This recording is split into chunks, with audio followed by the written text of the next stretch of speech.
کے بعد انہوں نے حضرت صالح علیہ السلام کو بلایا اور کہا، اے صالح، اگر تم اللہ کے سچے پیغمبر ہو تو ہم پر کوئی ایسا معجزہ دکھاؤ جسے دیکھ کر ہم تم پر یقین کر لیں۔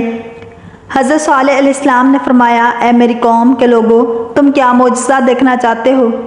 انہوں نے کہا کہ ہم چاہتے ہیں کہ یہ جو سامنے چٹان ہے اس میں سے ایک ایسی اونٹنی برآمد کرو جو گابن ہو، بچہ دے، ہم سب کے لیے دودھ مہیا کرے اور اس میں فلاں فلاں خوبیاں ہوں۔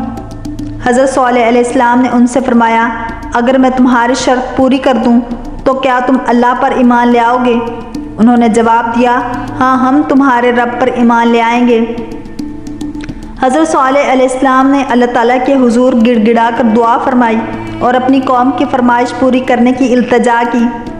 اللہ تعالیٰ نے اپنے نبی کی دعا قبول فرمائی اور دیکھتے ہی دیکھتے چٹان شق ہو گئی اور اس میں سے ایک طویل القامت خوبصورت اونٹنی برآمد ہوئی جس میں وہ سب خوبیاں تھیں جن کی قوم سمود نے فرمائش کی تھی۔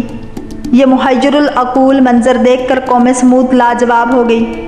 اس موقع پر قوم کے سرداروں میں سے ایک جندہ بن عمرو بن محلات بن لبید اپنے چند ساتھیوں کے ساتھ ایمان لے آیا، لیکن اکثریت اپنی ہٹ درمی پر قائم رہی اور اس سے جادو کا کمال ظاہر کرتی رہی۔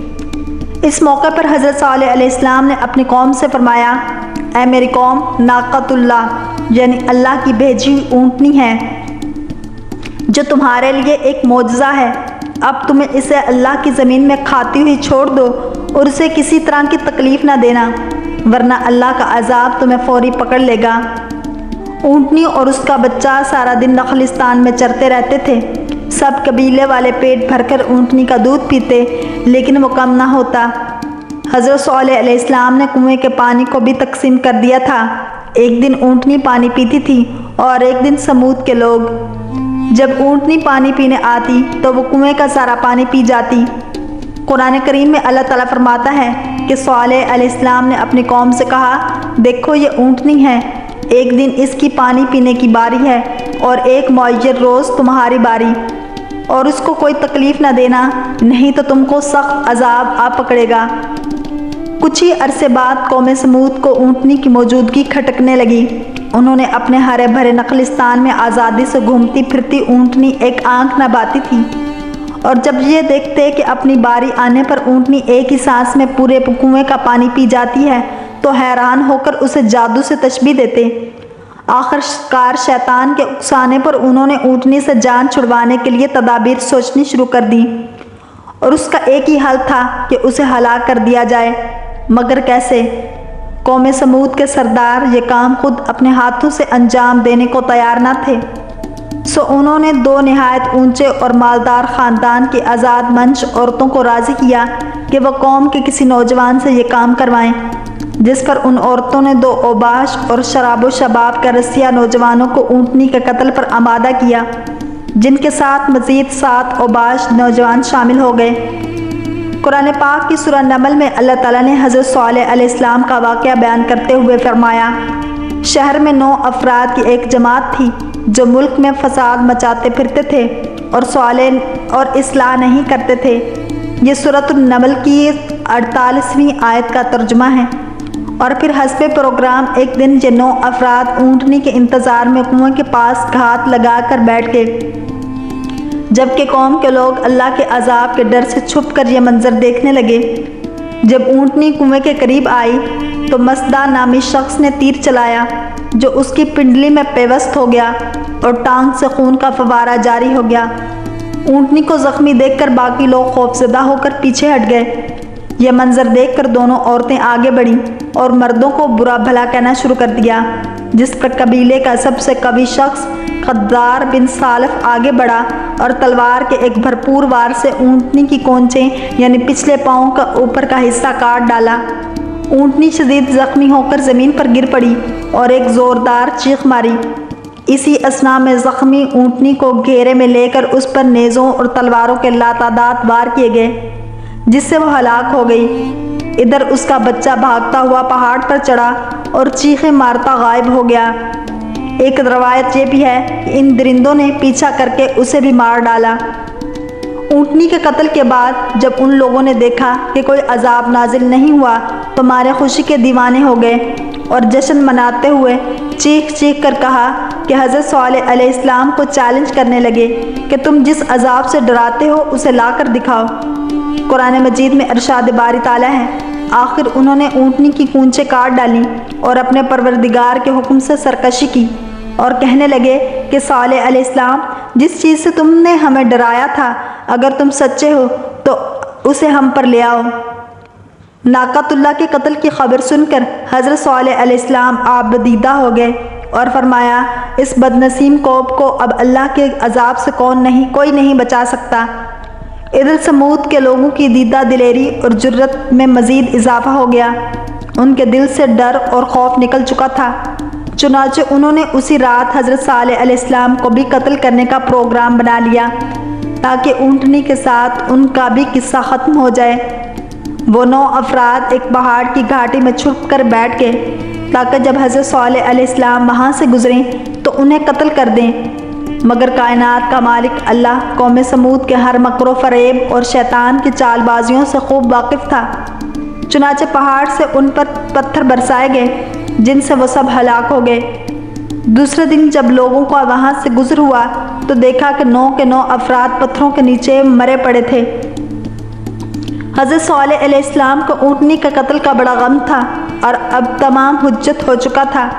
اللہ تعالیٰ کے وعدے کے مطابق اب عذاب آنا ہی تھا، لہٰذا حضرت صالح علیہ السلام نے اپنی قوم کو مطلع فرمایا کہ اب تمہارے پاس عیش و عشرت کے صرف 3 دن بچے ہیں، اس کے بعد ایک سخت عذاب تم پر نازل ہوگا۔ اللہ تعالیٰ فرماتا ہے کہ جب انہوں نے کونچیں کاٹ ڈالی تو صالح علیہ السلام نے کہا کہ اپنے گھروں میں 3 دن اور فائدے اٹھا لو، یہ وعدہ جھوٹا نہیں ہے۔ حضرت صالح علیہ السلام کی بات سن کر وہ لوگ ہنسی مذاق اور استہزاء کرنے لگے اور طنزیہ استفسار کیا کہ یہ 3 دن ہم کیسے گزاریں گے؟ حضرت صالح علیہ السلام نے فرمایا، پہلے دن تمہارے چہرے زرد ہو جائیں گے، دوسرے دن رنگ سرخ ہو جائے گا اور تیسرے دن تمہارے چہروں پر نحوست پوری طرح عیاں ہو جائے گی، یعنی وہ سیاہ پڑ جائیں گے، اور چوتھے دن تم پر قہر الہی نازل ہوگا۔ اور پھر جب 3 دن ایسا ہی ہوا تو وہ خوف زدہ ہو گئے اور انتظار کرنے لگے کہ اب کس قسم کا عذاب نازل ہونے والا ہے۔ ابھی چوتھے دن کا سورج طلوع ہی ہوا تھا کہ آسمان سے ایک بہت تیز چیخ کی آواز چنگھاڑ کی صورت بلند ہوئی، جس نے ان کے کانوں کے پردے پھاڑ دیے، دل دہلا دیے۔